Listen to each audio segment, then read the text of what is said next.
Assalamualaikum warahmatullahi wabarakatuh. Pak Ustadz, izin bertanya ya, untuk posisi duduk tasyahud jika seseorang masbuk berjamaah maghrib, masbuk datang di rakaat ketiga, bagaimana posisi duduk tasyahudnya? Bagi masbuk,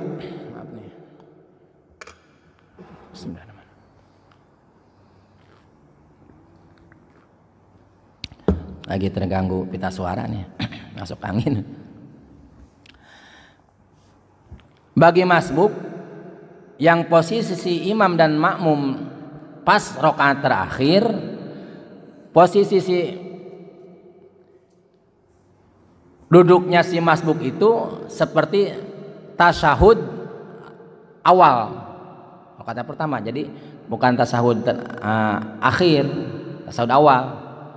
Nah, bagaimana tasyahud awal? Nah, bukan dilipat kemudian duduk. Udah paham kali ya? Udah paham. Jadi posisinya seperti tasyahud awal. Nah, nggak usah. Bagaimana kalau tidak apa-apa juga, tidak membatalkan, tidak. Yang penting harus mengikuti. Kalau kadang mengikuti imam, ya harus seperti tasyahud akhir imam. Tapi dalam yang lain Imam Syafi'i mah seperti tasyahud awal. Nah, di situ ikhtilaf juga. Nah, kalau kita memakai yang mana silakan, yang penting tidak membatalkan. Yang penting yang ikuti bagaimana kalau imam lagi sujud, kalau imam lagi tasyahud akhir, ikuti tasyahud akhir. Intinya mengikuti imamnya itu. Kebagian enggak berjamaah? Kebagian berjamaahnya. Jadi silakan, mau seperti apa yang dilakukan oleh imam tasyahud akhir silakan, mau tasyahud awal silakan. Tinggal pilih-pilih. Kita memakai kaul yang mana? Silakan. Dua-duanya benar.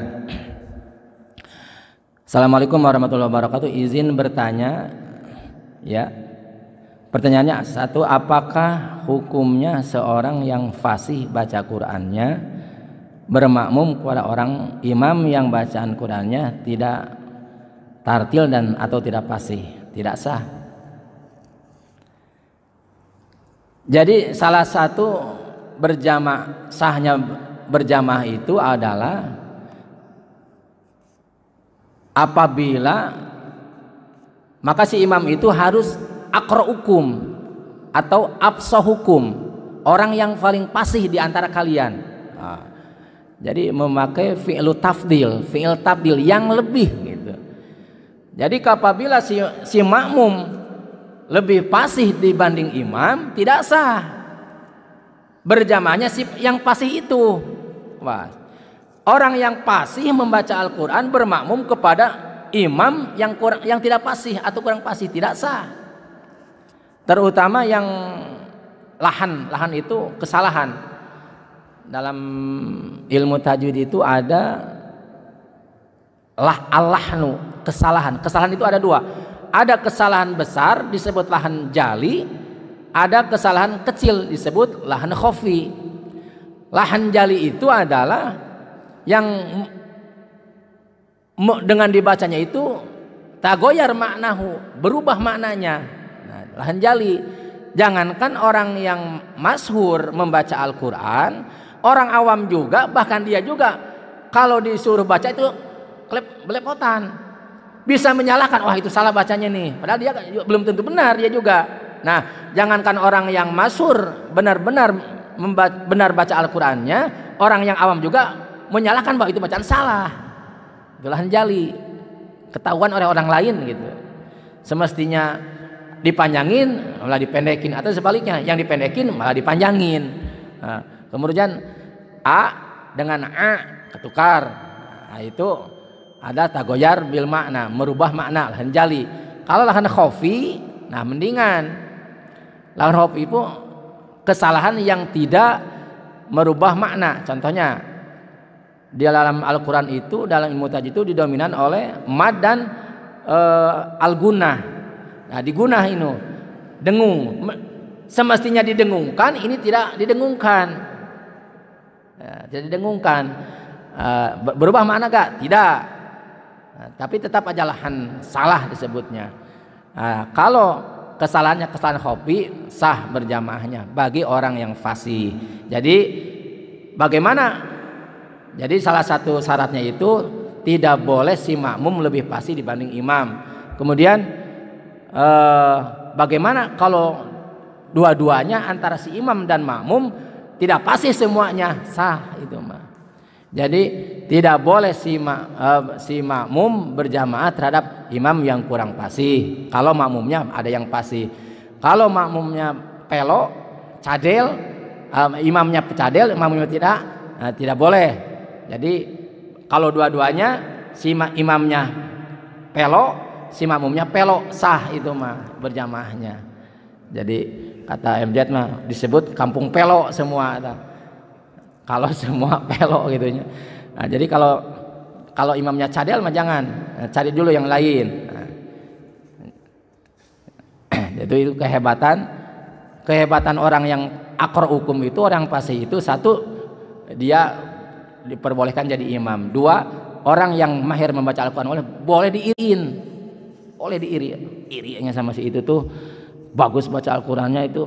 Nah, artinya supaya dia pengen melebihi bacaannya, hebat. Nah, dalam hadis kan boleh. Hasud itu tidak boleh. Tapi boleh hasud terhadap orang yang baik ibadahnya.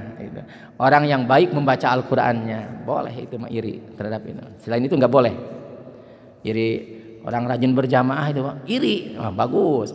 Rajin saum iri, bagus. Bagus baca Al-Qurannya iri juga, bagus. Selain itu kalau dunia tidak boleh. Kalau iri terhadap dunia mah pengen menghancurkan atau mentiadakan nikmat seseorang, tidak boleh itu mah. Jadi saya balik lagi, tidak boleh kalau makmumnya fasih, imamnya kurang fasih. Yang tidak sah itu adalah yang fasihnya saja. Kalau yang lainnya karena tidak fasih sama semua seperti imam, sah itu mah. Tapi kalau salah satunya yang makmum yang lebih fasih, maka bagi dianya sendiri adalah tidak sah. Assalamualaikum warahmatullahi wabarakatuh. Bagaimana dengan bacaan Bismillahirrahmanirrahim pada surah Al-Fatihah yang disir atau dipelankan oleh imam? Terkadang ada imam sholat yang memelankan bacaan Bismillahirrahmanirrahim. Setahu saya bacaan Bismillah adalah salah satu ayat dari Al-Fatihah harus dibaca. Kami selalu makmum harus bagaimana? Di situ ikhtilafiyah, beda faham. Dulu sudah tersampaikan, tapi nggak apa-apa, yang supaya lebih kuat. Yang diperintahkan itu adalah, yang paling kuatnya itu adalah dibaca, baik dijaharkan maupun disirkan. Ada Sayyidina Anas adalah di situ. Pertama, bahkan ada 3. Satu, tidak Rasulullah, Abu Bakar dan Umar tidak membaca basmalah. Salatnya itu diawali dengan hamdalah. Satu. Jadi tidak dibaca basmalah menurut hadis yang pertama. Masih hadis Anas. Yang kedua, bukan tidak dibaca tetapi disirkan. Coba di Arab juga sinnya itu, sifatnya sin itu hamasnya itu berdesis, kedengaran Bismillahirrahmanirrahim. Nah, bukan tidak dibaca tetapi disirkan. Yang ketiga hadis Abi Hurairah. Hadis Abi Hurairah adalah dijaharkan. Kata Abi Hurairah dia dijaharkan, kemudian diprotes oleh para jamaahnya, para sahabat. Abu Hurairah pernah mengimamin, kenapa kamu dijaharkan basmalahnya? Nah, kata Abu Hurairah, salat yang paling bagus adalah, yang paling benar adalah salatku gitu. Karena aku selalu dengan Rasulullah Shallallahu Alaihi Wasallam. Karena kemudian diperkuat oleh hadisnya lagi, apabila kalian membaca Fatihah, bacalah basmalah. Jadi silakan. Nah, kemudian di keterangan yang lain, bukan tidak dibaca tetapi hamdalah. Kan nama surah Al-Fatihah itu bisa surah hamdalah. Nah, bisa surah hamdalah, tidak ada surah Al-Fatihah. Surah Al-Fatihah itu bisa Ummul Quran, Sab'ul Masani, gitu kan. Kemudian surah hamdalah. Kalau surah hamdalah, basmalah itu termasuk. Nah, kalau tidak orang yang meyakini, nah oleh Imam Syafi'i diperkuat lagi, dia mengambil hadis itu bahwa basmalah adalah termasuk. Basmalah itu ada 1 yang wajib, 2 yang sunat, 3 yang haram, 4 yang makruh. Baca basmalah itu. Yang wajib yaitu membaca basmalah di surah Fatihah. Wajib hukumnya. Kenapa? Sebab ayatun minal Fatihah. Basmalah itu termasuk ayat dari Fatihah. Kemudian yang sunat selain surah haram dulu, 2 yang haram, yaitu haram membaca basmalah di awal surah Al-Baro'ah karena diturunkan di waktu perang. Surah At-Taubah, Baro'ah, langsung saja Baro'atum.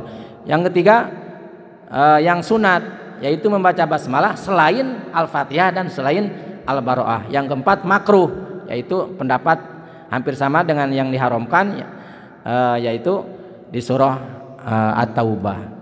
Jadi silakan, yang penting kedengaran basmalahnya kedengaran oleh kita, sinnya itu kedengaran, sifat hamasnya bis. Nah, sifat hamasnya kalau sama sekali tidak dibaca mas, sebetulnya itu menyalahi, sebab hamdalah itu bukan langsung alhamdulillah, tapi suratul hamdalah, itu termasuk nama surah, itu nama surah. Jadi karena basmalah termasuk. Nah, bagi orang yang tidak membaca basmalah, kemudian sedangkan jumlah ayat dari Fatihah itu ada 7 ayat, basmalah tidak dihitung. Kemudian ayat yang ke-7, yakini di situ siratal ladzina an'amta 'alaihim. Ayat di situ. Ayat yang ke-7-nya ghairil maghdubi 'alaihim waladdallin. Maka di situ ada la, kemudian ada dibulutin di situ. Nah, di situ ayat sebetulnya. Maka di situ tidak ada wakaf larangan, tidak ada wakaf la, jaiz di situ. Maka si imam boleh berhenti di situ. Itunya. Maka dalam hadis anna Rasulullah sallallahu alaihi wasallam yaqra'ul Fatihata ayatan-ayatan. Rasulullah sallallahu alaihi wasallam membaca Al-Qur'an itu ayatan-ayatan, 1 ayat berhenti, 1 ayat berhenti. Jadi sunnah malah hukumnya berhenti di situ. Jadi yang penting intinya dibaca, walaupun disirkan boleh. Kalau makmum tergantung imam. Imamnya dijaharkan ikut, makmumnya disirkan ikut juga, wajib mengikuti imam. Imamnya membaca kunut, ikutin, ngaminin. Imamnya tidak, ikutin juga, tidak wajib. Mengikuti imam adalah wajib, sedangkan kunut adalah sunat. Wajib yang mengikutinya itu yang wajibnya itu, jangan menyalahi, yang menyalahi nggak boleh. Wallahu alam.